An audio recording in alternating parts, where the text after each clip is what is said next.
Now listen close, 'cause every mountain keeps a memory, and this one's ready to speak. The hour beneath the ridge.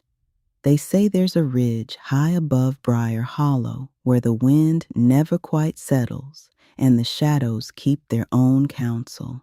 Folks call it Stillwater Ridge, though there ain't nothing still about it. And every elder from here to the Carolina line will warn you the same way.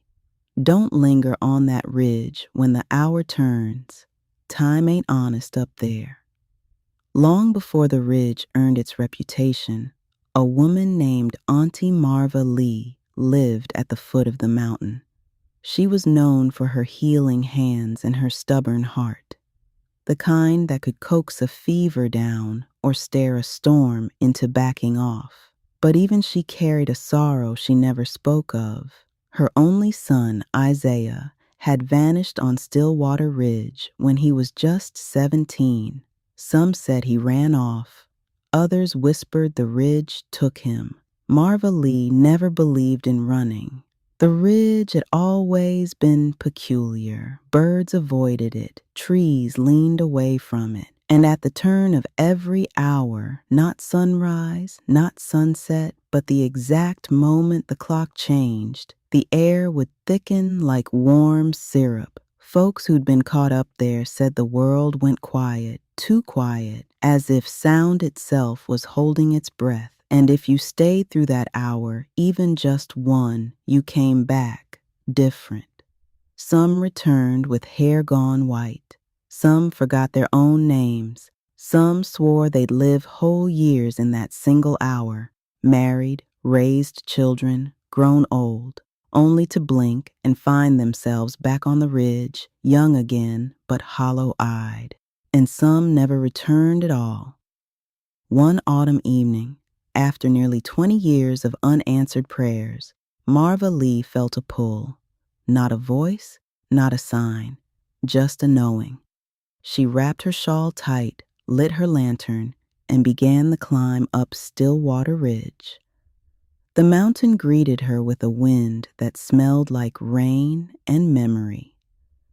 When she reached the ridge, the hour was about to turn. She felt it in her bones, that strange thickening of the air, that hush settling over the world like a heavy quilt. And then she heard it, a boy's laugh, Isaiah's laugh. The ridge shimmered, bending like heat over a summer road. Marva Lee stepped forward, lantern trembling in her hand. The world around her shifted, trees younger, sky brighter, the ridge alive with voices and footsteps. She saw Isaiah, 17 again, smiling at her as if no time had passed. "Ma," he said, reaching for her, "you finally came." She ran to him, held him, felt the warmth of him, and in that hour, that stolen, impossible hour, she lived a whole lifetime. She watched him grow into a man. She saw him marry. She held his children. She sat beside him on a porch that never existed anywhere but in that hour. And when the hour ended, the ridge pulled it all away. At dawn, hikers found Marva Lee sitting peacefully at the ridge's edge, lantern beside her, eyes closed. She looked older, not by years, but by decades. A soft smile rested on her face. They said she looked like a woman who had finally been given back what the world had taken. Some folks claim they still see her up there when the hour turns, a silhouette in a shawl, lantern glowing like a second moon. Others say she walks the ridge with Isaiah now, both of them caught in that strange fold of time. But every elder still warns the same. A single hour beneath that ridge can steal a lifetime, or return one. Now that's all I got to say on that tale, baby. Carry that story with you like a little ember in your pocket, 'cause the right tale don't ever end. It just waits for the next heart ready to hear it. Till we meet again under moonlight or lamplight, keep your feet steady.